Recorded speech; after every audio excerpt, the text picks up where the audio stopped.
मालेगांव शहर के हद्दी में आयशा नगर पुलिस स्टेशन में कल पुलिस ने शोएब अख्तर, सिराज अहमद इस आदमी को पकड़ के उसके उसके पास से 56.9 ग्राम 56.9 ग्राम एमडी पाउडर जब्त की है, जिसकी कीमत 2,27,600 रुपए है और उसके ऊपर गुना दाखिल करके उसको अरेस्ट भी किया है। और इस वारदात के चलते हमने माजी में जो भी कार्रवाई की है उसकी भी थोड़ी मालूमात निकाली, तो हमको ऐसे ध्यान में आया कि एनडीपीएस कायदा के अंतर्गत सिटी डिवीजन की हद्दी में 2022 साल में एक केस हुई थी।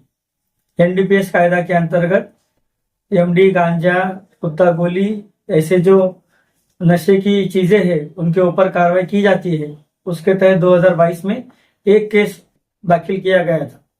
2023 में 11 केसेस हमने दाखिल की थी और चालू साल में ये आज की तारीख तक 26 केसेस दाखिल किए। कुल मिला के पिछले 3 साल में हमने 38 केसेस दाखिल की है। इससे ऐसा मान सकते हैं कि 2022, 23 और 24 में एनडीपीएस के केसेस में पुलिस की तरफ से बढ़ोतरी है। आगे चलकर जैसे हमने देखा कि आर्म एक्ट में हमारी कितनी केसेस हुई है, उसका भी मैं ब्यौरा आपको बता दूं। 2022 में 33 केसेस आर्म्स एक्ट के अंतर्गत की गई थी, जिसमें बंदूक हो, चाकू छुरी हो, तलवार हो, ऐसी चीजें जब्त की जाती है। ऐसे 33 केसेस हमने 2022 में की थी। 2023 में 39 केसेस हमने दाखिल किया था। इतने गुनों में आरोपी और मुद्देमाल जब्त करके पुलिस स्टेशन में गुना दाखिल करके उसके आगे कार्रवाई की थी। चालू साल में 2024 साल में आज की तारीख तक 71 केसेस हमने दाखिल की है और पिछले 3 सालों में कुल मिला के वो आंकड़ा जाता है 143 केसेस। और आप देखोगे तो 2022, 23 और 24 में आर्म्स एक्ट के केसेस में बढ़ोतरी है। खास करके 2023 के 39 केसेस में 2024 में 71 तक हम पहुंच चुके हैं। कुल मिला के ऐसा बोल सकते हैं कि ये एनडीपीएस और आर्म्स एक्ट के केसेस के बारे में मालेगांव सिटी डिवीजन हो, एडिशनल एसपी मालेगांव हो, नासिक जिला एसपी साहब हो, एलसीबी हो, इनकी तरफ से विशेष ध्यान देके हर बार जो भी मालूमात मिलती गई है उसके तहत पूरा उसका सीरियसनेस देखते हुए केसेस और कार्रवाई हर बार की गई है। अभी जो इलेक्शन के दौरान 1 नवंबर को जफरनगर एरिया में पौरवाड़ी पुलिस स्टेशन के हद्दी में किसी एक आदमी ने जो तकरार दी थी कि मुझे किसी कार्यक्रम के बाद कोई लोगों ने ऑटो में अगवा किया और कहीं दूर ले जाके मुझसे मारा पीटी की, उसमें भी पुलिस ने पूरी तफ्तीश की तो उसमें ऐसा ध्यान आया है कि वह गुना साफ झूठा निकला है।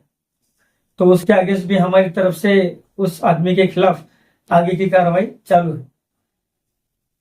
दूसरा एक प्रकरण था जिसके बारे में चर्चा हो रही थी कि आजाद नगर पुलिस स्टेशन में बड़ी मालेगांव स्कूल के सामने का जो एरिया है बागे महफूज, वहां पे भी गोलीबारी हुई थी।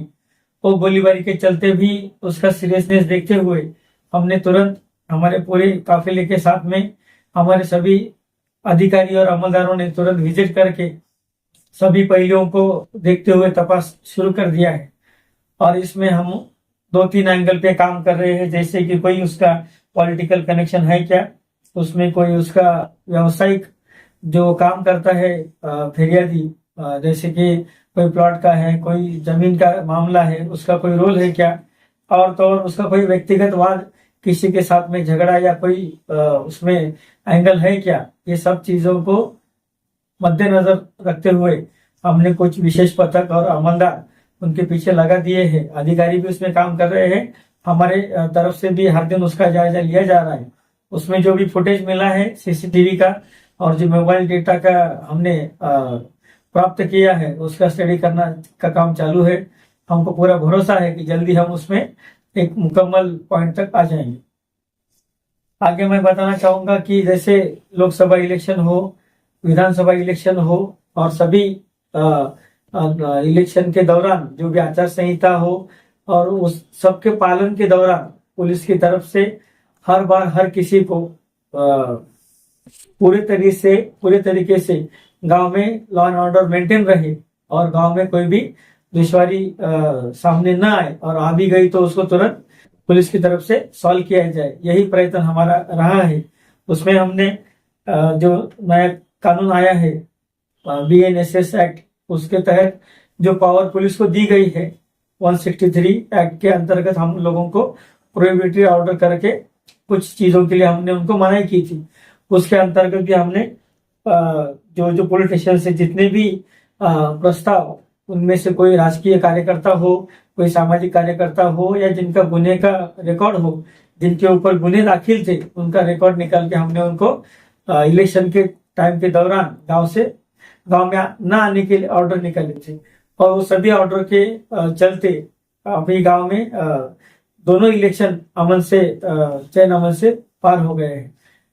हम पूरे गांव के नागरिकों से, सभी लोगों से यही अपेक्षा करते हैं, यही उम्मीद करते हैं कि आप लोगों ने माजी में भी पुलिस का बहुत प्रशासन का सहकार्य रखा है और आगे भी आपसे यही सहकार्य रखने की अपेक्षा है। और इन सभी का जो अंतिम ध्येय है हम सभी का कि गांव के अमन को कोई धक्का न पहुंचे, कोई ठेस न पहुंचे। और मेरी आप सभी से विनती रहेगी कि किसी भी तरह की कोई भी अफवाह पे आप कभी भी ध्यान ना दें। पुलिस को हर मालूमात तुरंत पता करवाए, पुलिस स्टेशन को कांटेक्ट करें। हमारी तरफ से इस गांव के चयन अमन के लिए हर पूरा कोशिश जारी रहेगी। धन्यवाद।